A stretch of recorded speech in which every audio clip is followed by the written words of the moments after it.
Hello and welcome back to Seasons of the Wolf Bad Blood for what I suspect is going to be the last part of this series. And so we headed into town, hoping for the best. And when we arrived, the townspeople greeted us with cheers and hurrahs.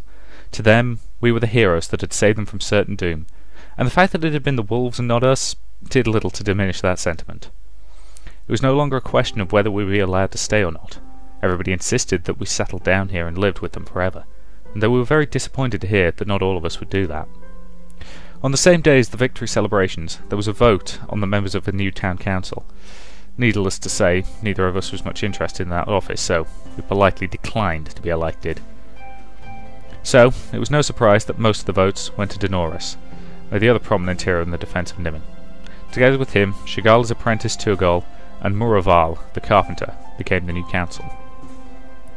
Since Dolores now had a new office, the first decision of the new council was to name a new guard captain, and that was Valus. He accepted the job immediately, promising to do his best to defend Nimin in the years to come. Though, when I am honest, I must say that it looked a little as though Valus had known about his nomination already. I suppose Dolores had had the sense to prepare him for that event in advance. The rest of us were offered quarter in town, or rather in the tent camp that was still to be rebuilt into a town. We accepted and tended to the wounds that we had suffered, physically or otherwise. And thus ended our winter in Nimin. I'm here, Althea. Ah, good. What's with the secrecy? Why ask me to come here, to your father's house? Well, father won't be back for a few hours, and I wanted to meet you in private. Oh. Well, if that's what you wanted, I'm sure no one would have bothered us if we just went into one of the tents and shared our furs there. No, it's not that I wanted. But I wanted to talk to you. Oh, this sounds serious. It is. Rowinda. Yes. I understand. I suppose this had to come sooner or later. You killed her. I did. Just like that. I made a decision. You killed a friend. My love, your life was on the line, and I would have killed anybody to save your life. Why? Because I love you. But I was willing to die. I offered to give away my life in exchange for the others. You did, yes, but your life wasn't yours to give away. Shalasa, you belong to me now as I belong to you, and nothing will get between us, Althea. Neither enemy nor friend. Shalasa, I thought those days were over. What days? Those days where you took lives without hardly a second thought about it. I thought we were free of deceit's influence now. I am. Then why do you still do these things? I mean, Heroes Rowinda.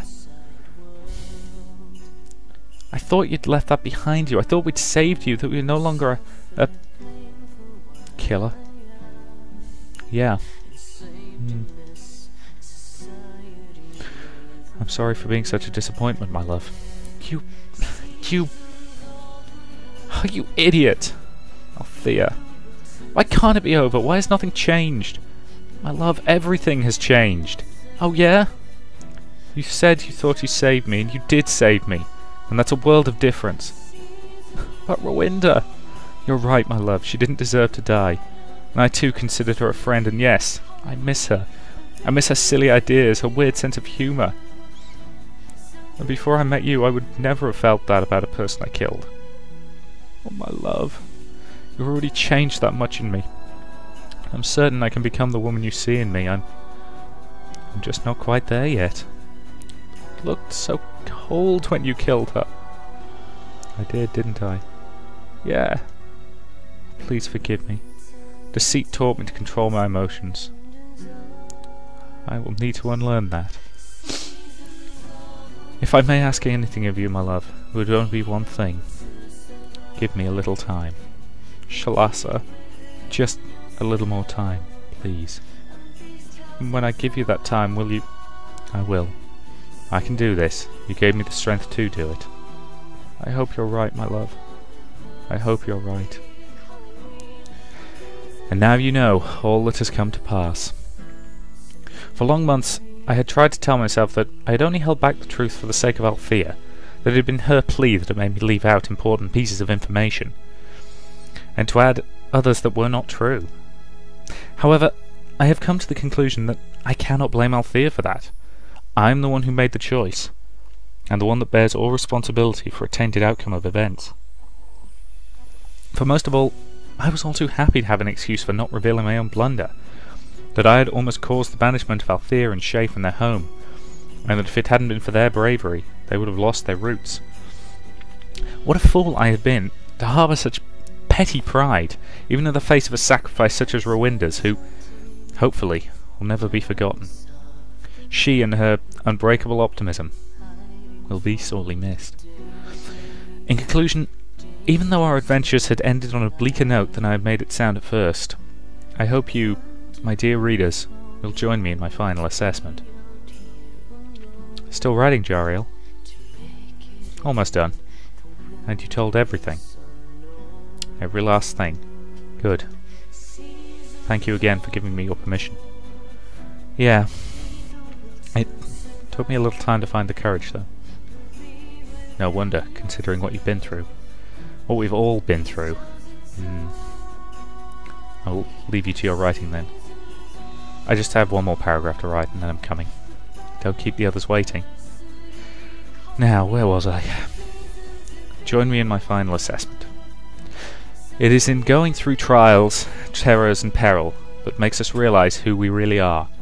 And sometimes these darkest moments are what makes a journey worthwhile. If my journey through Zoltar has taught me anything, it is this. Thank you for your patience. So that was Seasons of the Wolf Bad Blood, and you complete bastards! How could you kill off Rowinda? Ah. Seriously, how could you, you bastards? Ah dear. But anywho, review coming out on the Friday as per usual. And yeah, thank you very much for watching. I will see you in future series.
Ooh, 3 years earlier.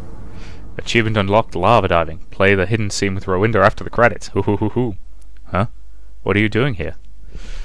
Ah, Moran, you're back already. As you can see, what are you doing here? I'm here for Rowinda's things. Oh. We've been talking amongst ourselves and we decided to split our possessions between us, so everybody gets a bit of memorabilia from her. And of course you decided to take a closer look before the others to see if there was anything of special value. I did not! How can you say that? You are going through her things. I was curious about her writings. She seems to have done a lot of spell research, judging from that set of scrolls here. I hope there's nothing here that could destroy the treehouse if you accidentally read it. No, of course not. I can't just use her spells anyway. I'd have to convert them to illusion magic first, and, well, most of that stuff isn't even convertible. Ah. I mean, look at this. Volcanic eruption. Sheesh. She always joked about conjuring up a volcano, but she seems to really have researched that sort of magic. What would be the practical use in that? Pff, beats me. Oh here, lava lamp. God, I can't think of a more dangerous way to create a little illumination. At least it'll keep you warm. It's more likely to set your house on fire as far as... Oh, now look at this. Now this is a useless spell if I've ever seen one. Hmm? Lava diving. How do you even test a spell like that one? Yeah, there can't be many willing subjects for that. Oh, in any case, I'll be going. The others will be waiting for me. Alright then.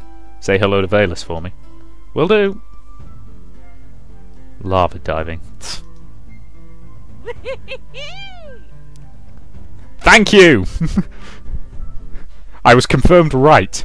She's not dead. Probably. Either way, thank you very much for watching. And I will see you in future series.